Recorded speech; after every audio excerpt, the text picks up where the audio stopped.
Что будете? Мне колу и пончик. Пончиков нет. Ясно.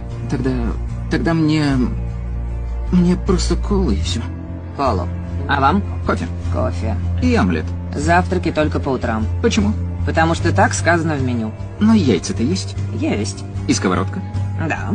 Так будьте любезны, сделайте мне омлет. Ладно, еще что? Бекон. Бекон. И тост. И тост. И пиво. И пиво. Еще что-нибудь? Все. Уверены? Несите заказ. Что, я есть хочу? Ничего, просто я бы, наверное, постеснялся так говорить с людьми. Она официантка приносит заказ. Я тебя не осуждаю ни в коем случае. Я только... Вот ваш кофе, ваше пиво и ваш завтрак. Колы нет.